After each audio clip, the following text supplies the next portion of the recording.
Welcome to LIS754, Systems Analysis and Design. In today's session, we are looking at systems development life cycles. System development life cycles are very important to systems analysis and design. It lays out the series of steps that we are going to follow in order to create our system, to design and implement our systems. There has been a lot of effort in both businesses and academic institutions in working out what are the best processes for being able to develop systems. The goal of a systems development life cycle is to have a repeatable process. That is, if I have one process project to develop a system that follows these steps and it is successful, I should be able to replicate that success in other projects by following the same process, the same methodology. There are a number of different development life cycles that have been developed over the years. And they have different stages, they have different sets of steps, they have different communication processes, but their goal is the same. The goal of a system development life cycle is to provide a framework by which we can organize activities so that we know where we are, we know where we're going to go, and we know what the next step is, and that we create that reproducible process. This should allow us to be able to divide work into doable chunks that we can call phases. We can have checkpoints in those phases so that we know where we are and can make decisions based on what we have learned so far. These phases are often a set of sequential steps, and that at the end of these phases we get a set of deliverables, that is, we get stuff, we get a product. Sometimes that product is a document, sometimes that product can be a computer program, sometimes that can be a process, but the deliverables are really important, and we're going to be talking about that during the course of this entire class.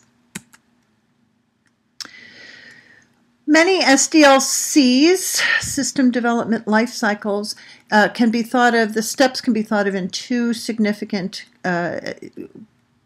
ways. One, or we can divide them into two components. One are the analysis, the components that make up the analysis part of the project, and those components that make up the design and implementation.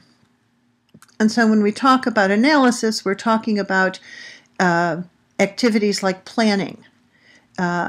Who is going to be involved in this? How are we going to do this? What kind of time frame is required for this project? Anything that you can think of that would be included in planning. A feasibility study. So if we're going to do something that we've never done before, we want to think about, is this project feasible?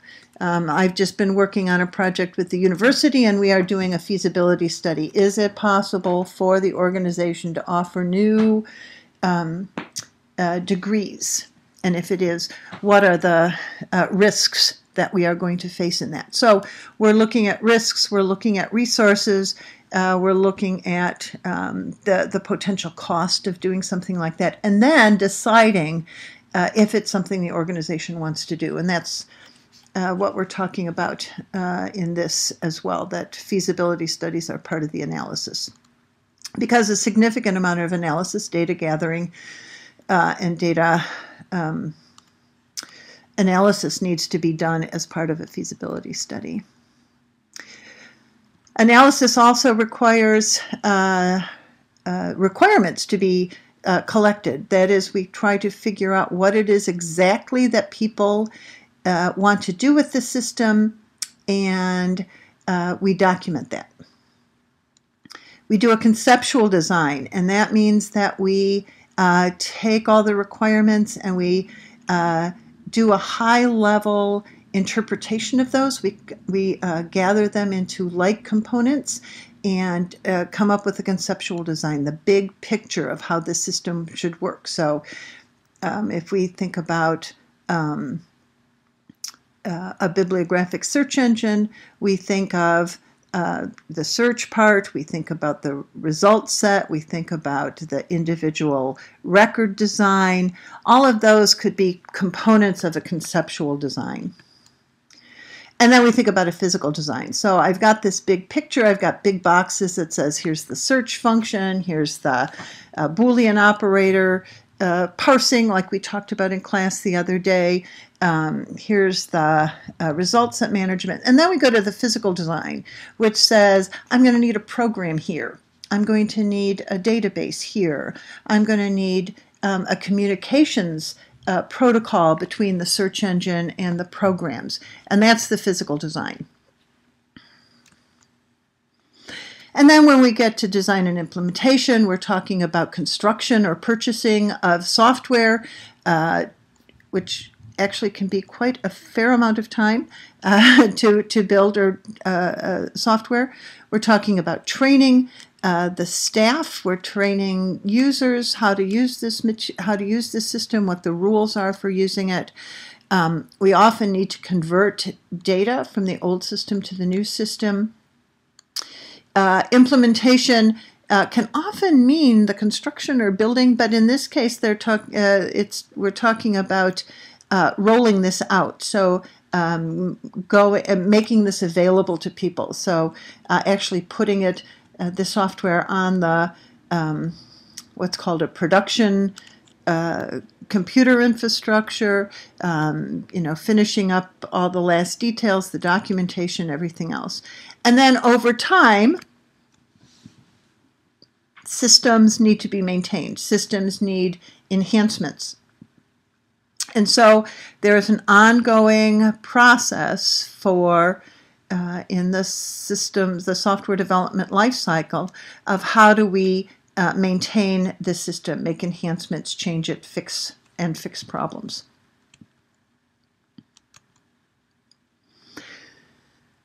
So as we talked about, there are lots of different types of systems development life cycles.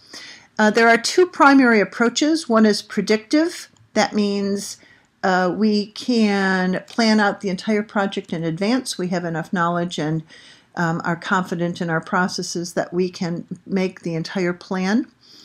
And the other is an adaptive approach. It assumes that you can't plan it out in advance, that you are doing something that you know that you can't spend the amount of time that's required to lay out every single detail before you start.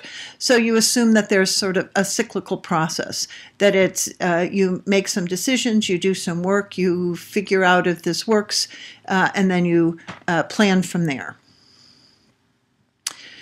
So in addition to those two approaches, there are a number of different focuses of the life cycle as well. Some are process-oriented. That is, we want to think about step one of our business process, step two of our business process, and so it's very much a functional approach.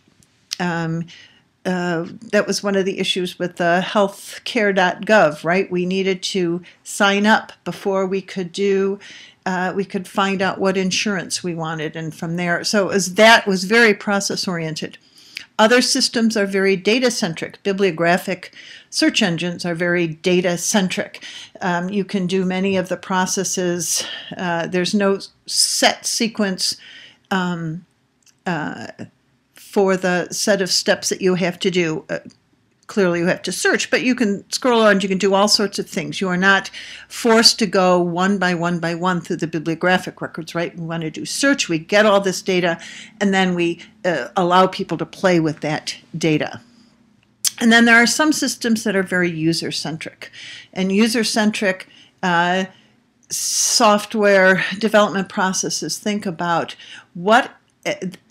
how this affects the individual person who is using it, and the type of user that they are will affect how they interact with the systems. And so that's a really different approach from either the data-centric or the process-centric. And we're going to be talking more about those during the course of this session. All projects use some variation of a software development lifecycle, even if it's chaotic, even if it is ad hoc. There still is, you're still going through some type of a process to do it. I would, if you are going to be involved in a systems development project, I would encourage you to not use an ad hoc process, but a more established methodology.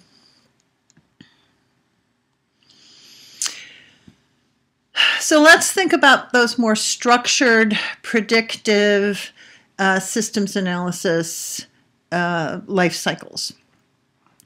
And so there are two that immediately come to mind when you think of those predictive ones. One is structured, and the other is the waterfall method. And you can see they basically have the same steps of planning, feasibility, requirements, conceptual design, physical design, conversion, training, etc. And we just begin in the structured. You just begin at the beginning and you end at the end, and you just do each of the steps in a sequential order. The waterfall method says, I can do these in a stepped way. That is, I start planning. I can start my feasibility study as I am in the middle of my planning. I'm going to have dependencies between the planning and the feasibility study. I'm not really going to start requirements till I am either most of the way through the feasibility study or the feasibility study is completed. I can't do the design until the requirements are done. So it really is a step-by-step process.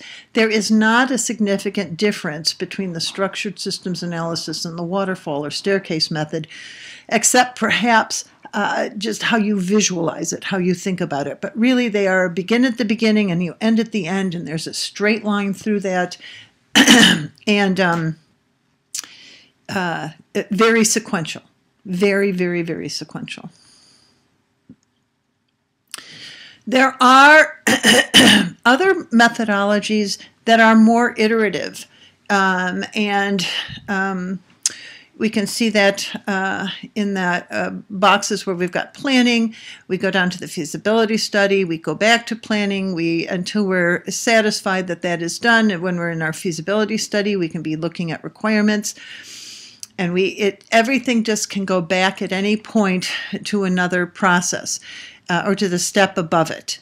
So if you're doing in the conceptual design and you realize there are issues, you can go back to the requirements, change them, go through the physical design the same way. It's just an iterative process. And at some point you think, well, when are we going to stop iterating? So how do we stop iterating and go to the next section? And that's one of the issues with the more iterative ones. With the spiral one, you take an activity, you go through the activity, you work on the validation, you test your changes, you make these new systems, new components, you test them, and you decide if they're good enough to go. And that's really the process for that. The process with the structured analysis and design is that if you have to wait for each of these components to be completed, and they take months to do, it can take a really long time from the time you have decided that this is a feasible process, you have done your requirements, to when you can actually see this system. It can take months, even years, and the requirements can change. And if it's a very strict process for going back and changing things, you can end up designing and developing a beautiful system that meets the requirements as documented, but those requirements are no longer valid. The business has changed. The organization has changed. The problem with these methodologies is, when do you stop? When do you say, our requirements are good enough? There is a process called Agile, the Agile software development lifecycle methodology. And it it combines a lot of the best features of the sequential process plus the adaptive process. And the model for this is that small groups of people work together, so a very knowledgeable user plus the software development group, including the systems analyst, and the programmers and the managers work iteratively on individual components and then build those components up. So you would say, we're going to do something that's going to take 2 weeks or 30, somewhere in the 2 weeks to 4 week kind of time frame, and we're going to build this component. So let's say it's a bibliographic search engine. We're going to build the communications protocol between the programs and the search engine. And that's, we're going to write the code. We're going to think about all the things that we need to do. We're going to build, all of those. We want to search and retrieve. We know we're going to want to search records. We know we're going to want to retrieve records. We know we're going to want to be able to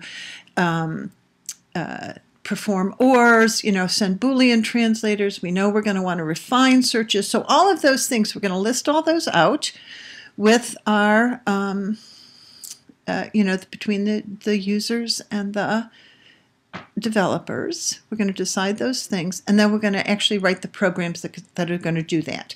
And then at the end of our 4 week time frame, we're going to have a tested component, and the users will have seen it. And these are technology savvy users, not just, a guy off the street, but people who really are into the process. And we're going to have this component. And then we're going to go on and build the next component. And the next component could be the search results screen, right? So we're going to get those. We're going to do that. We've built our search protocol. We're going to go get, and the next section, and the next, and the next, and the next. And that's an agile process. The Scrum idea is that you meet daily, decide on, for a very brief period of time, at the first thing in the morning, meet for 15 minutes. Everyone agrees on the priorities for the day and what's going to get done in the day, and they meet the next day and do the same thing, and the next day and do the same thing. So you might hear the word Scrum thrown around. I know there's several organizations in the Chicago area that use this, several large libraries that use this, and the term is used very loosely. It really is part of this project development life cycle, and it's highly useful, but it's also very time intensive and resource intensive. So I know a number of projects that have used this have been very successful. For our project that we are going to be using, we are going to, as we go forward, we're really going to use a more structured or waterfall methodology because we're in a classroom setting. And so for us, we're going to talk about planning, we're going to talk about requirements, about conceptual design, etc. We're going to talk about all these separate steps. And so because we're going to be learning them as we're going along, a structured systems analysis methodology for our course will work the best.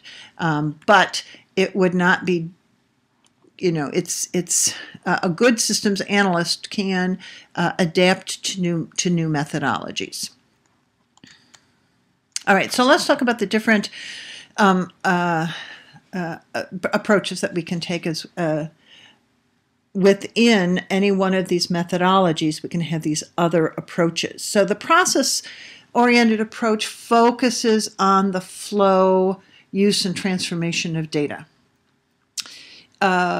It involves charting those in ways like flow chart diagrams, process diagrams, and the data is tracked from sources through the steps. And the issue really is, what are all the steps? We really want to know that.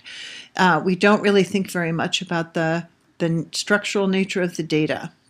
And there are problems with this, that once you are process-oriented, it's hard to get data from one process to another. The data may have to be replicated. The right elements aren't together in a way that makes sense. So it can be problematic to do an entirely process-centered approach. A data-centric approach clearly centers on the data, right? So we start by dealing with the data. So we think about that all the functionality drives from the data, and what we're really focusing on is how we create, view, and update that data. It's really useful for when we are doing the data design. We clearly need to think about it then, but it can be problematic when functional requirements change and we haven't thought about the processes. So it has its issues as well. And so this is an interesting summary of this. So if we think about it from the process approach, the processes take precedent over the data.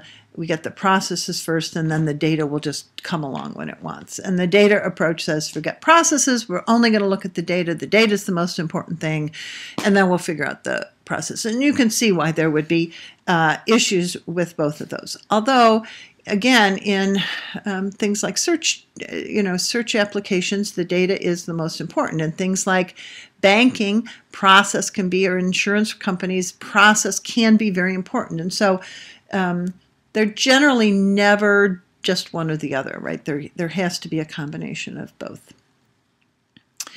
But the user-centered approach has been very popular in the last 10 or 12 years, where we start thinking about the users and the user tasks as opposed to the business processes. And we structure the system based on how users think about it. So we think early about how people are going to be interacting with this. We think about how easy it is going to be to use. We test it very often with actual users, and then it is an iterative process by going back to fix the issues when we've tested prototypes with users and they say, holy cow, I don't know what this means. What am I supposed to do here? We go back and fix it over and over. So when we do a user-centric analysis, we think about the users early. We profile them, saying we'll have users that need to do these specific types of activities. They're going to have this knowledge set. They're going to have these requirements. We'll have other users that have other requirements, and going through that. So if we thought of that in a bibliographic environment, we would think maybe of staff. We would think of circulation staff, cataloging staff, those things, and think of them as the people doing that. What are the things that they're going to be doing that need this system? And then work out all of the processes and data requirements based on who the people are. And in the real world, right, we use multiple approaches. It would be highly improbable that any single approach would be usable, exclusively usable, and create a good system. So mostly we approach these software designs from these different components, these different approaches. So our first assignment is due before the next session. Please check Canvas for all of the information. Please look at the videos on the other videos on the class page, and I'll see you soon.